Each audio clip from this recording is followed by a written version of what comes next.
Docteur Daniel Guggenheim, bonjour, Boker Tov. Bonjour. Merci d'être avec nous, comme chaque mercredi, fidèle au poste pour votre chronique économique. Alors, bien entendu, on ne peut pas y échapper. On espère qu'on va y échapper sur le plan médical, mais en tout cas, sur le plan économique, on ne peut pas y échapper. On est obligé de parler de l'impact de l'épidémie de Corona qui, touche, de manière très ponctuelle et relativement limitée l'État d'Israël. Quel risque d'être l'impact économique commercial de cette épidémie sur l'État d'Israël? Il y a 2 jours, l'une des responsables du Trésor a parlé d'un coût allant de 1 à 3,5 milliards de shekels pour cette épidémie dans l'État d'Israël. Ça paraît à peine exagéré, n'est-ce pas? Oui. Je voudrais remettre quelque chose... Des pendules à l'heure. Les pendules à l'heure. D'abord, bien sûr, comme vous savez, je pense que vous avez très bien présenté le sujet. D'abord, la première chose, c'est la prudence. Et c'est peut-être d'ailleurs la prudence des autorités qui fait que ça provoque des mouvements un peu de panique.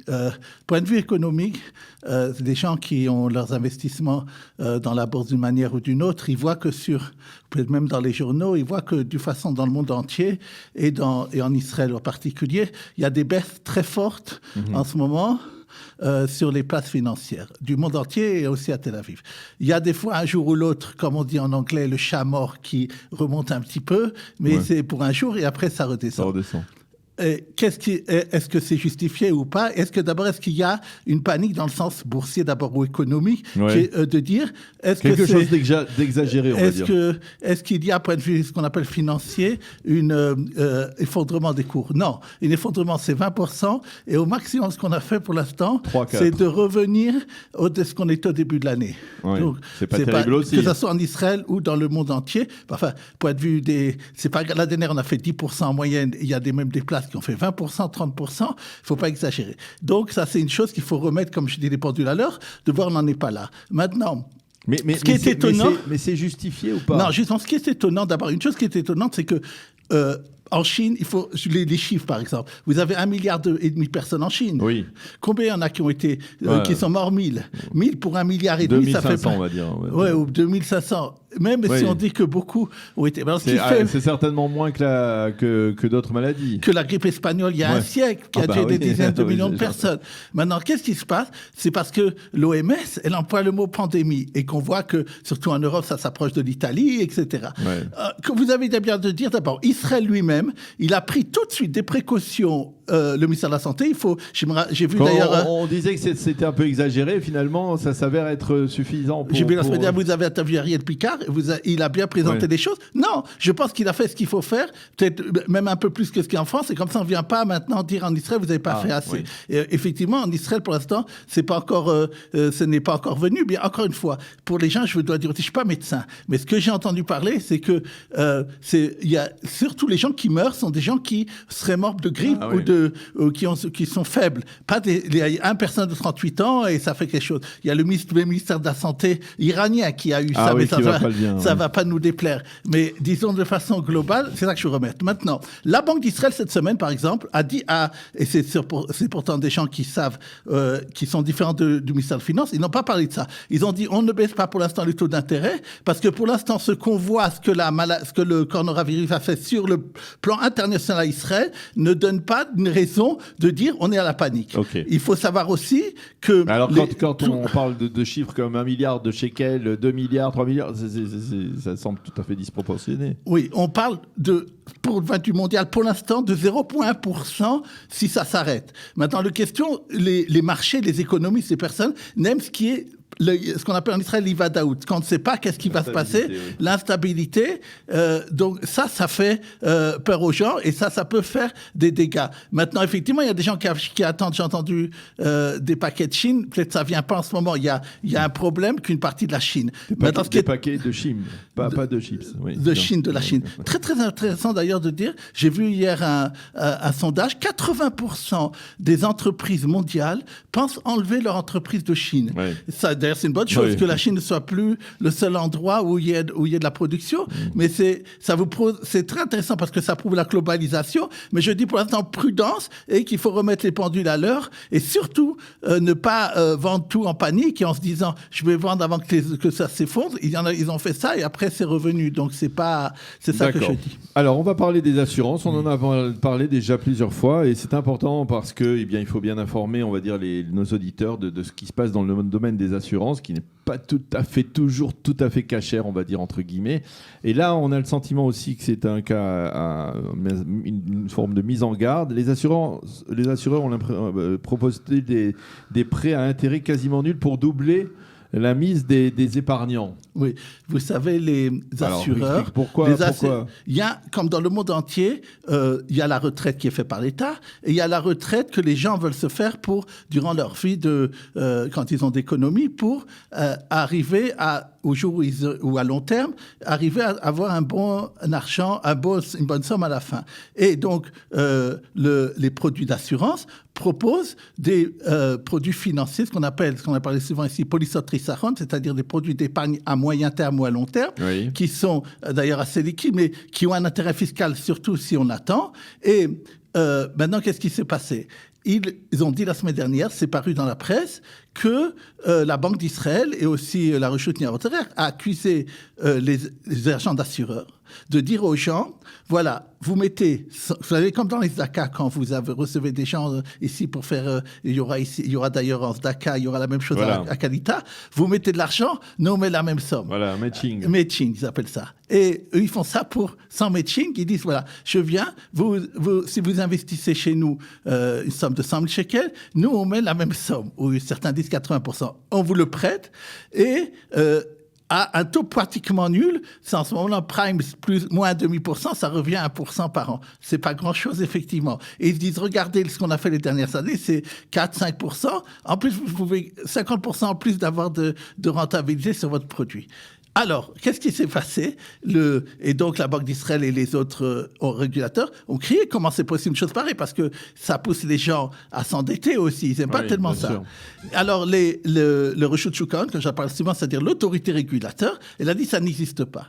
Et surtout, Rod Lishkat Sinabitoire, le chef de tous les agences d'assurance, a dit non, on ne fait pas ça. Et moi, je vous dis, parce que je le sais, c'est faux. Ils le font. Et il faut faire très attention à ce qui marque dans la presse. Il faut voir ce qui est dans la réalité. Oui, ils proposent, je ne sais pas comment ils ont pu le démentir, ils proposent aux gens de faire ça, de faire ce qu'on a dit matching. Maintenant, je dis aux gens, moi, je veux dire, c'est pas, ça dépend des moments. C'est vrai, il peut y avoir un moment de ça perd, ou il peut y perdre en ce moment, mais pourquoi pas ? Je dis, c'est à chacun de faire son choix.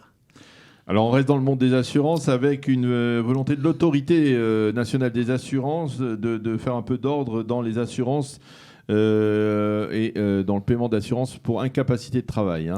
Oui. Ovdan kosher avoda, on appelle ça en hébreu. Vous savez, exactement. Et vous savez que souvent, les gens, surtout les atzmaïm, les indépendants, mais aussi autres, peuvent tout d'un coup, parce qu'ils se trouvent en incapacité de travailler, font des assurances qui leur permettront d'être payés par l'assureur, par l'assurance qu'ils vont faire en cas d'incapacité de travail. La Reshut Shuk Ahon, donc cette autorité, a fait des enquêtes et a vu que, et sûrement aussi par des plaintes, a vu que ça ne marche pas, que les gens mettent énormément de temps pour avoir l'argent qui leur est dû, et surtout, ils doivent faire face à des enquêtes extrêmement désagréables, alors qu'il y a des fois il y a toujours même des papiers médicaux. De la part des assurances. Et ils envoient des privés, des inspecteurs privés pour voir si la personne ne ment pas. Ouais. Et donc, c'est très, très grand problème. Alors, hier, il a sorti ça s'appelle une tchouta en hébreu, ça veut dire c'est un brouillon, mais c'est le sens d'abord qu'il veut donner c'est le mot qu'il dit pour l'instant. Il veut qu'en 20 jours, chaque soit réglé. C'est très très important. Cas, oui. L'interdiction d'envoyer des inspecteurs privés et donc et plusieurs choses pour faciliter justement le paiement. Donc ça c'est très important et je pense que c'est une bonne chose qu'il a fait. Une deuxième chose qu'il a fait qui est liée un peu à ça, vous savez qu'on en a parlé sous, il y a en Israël ce qu'on appelle un bitoire sioudi pour les gens qui ne peuvent malheureusement pour différentes raisons ne plus être indépendants et qui veulent rester à la maison, donc ils veulent avoir une aide et parce que l'État aide, ils veulent avoir une assurance pour ça. on en avait parlé, depuis la fin d'année, les assurances privées ont arrêté. Les gens vivaient trop longtemps, c'était pas assez rentable pour eux. Ils disaient, on n'a plus la force de financer ça.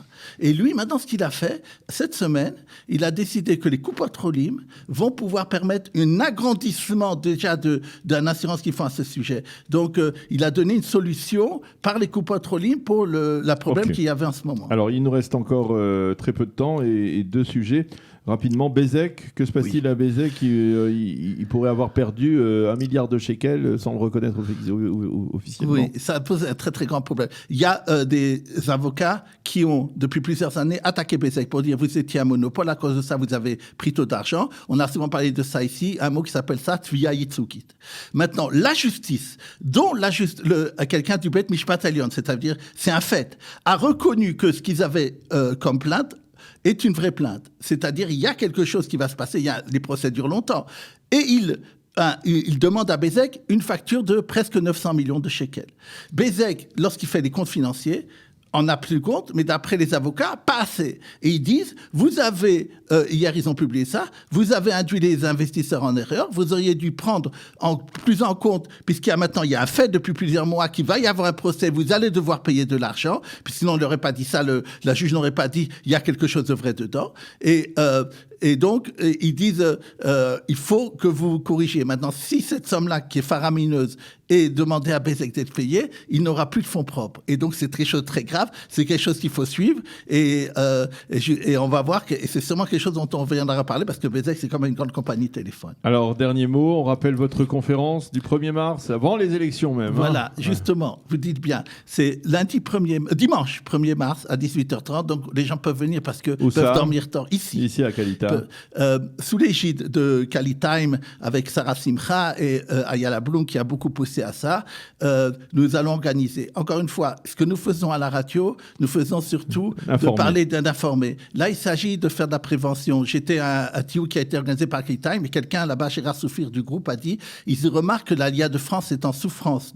Et il a même été volontaire pour ça dans Kalita, parce qu'il voit qu'il y a un grand problème. Malheureusement, que lorsque je dois m'occuper des cas, je vois énormément que je dois faire. C'est normal que Gérard Soufir parle de la souffrance.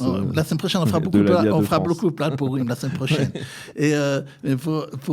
Mais j'ai trouvé, moi, ce que je vois en face de moi, c'est des très grands problèmes, surtout face aux banques et à d'autres organismes financiers. Et ce que je voudrais, et que les gens savent, ça sera pas une question, vous me connaissez, c'est pas une conférence professorale, je peux en faire, doctorale, ça sera très simple, très concret, avec des exemples, et que les gens pourront voir. Merci beaucoup, Dr Daniel Guggenheim, d'être venu comme chaque mercredi dans notre studio.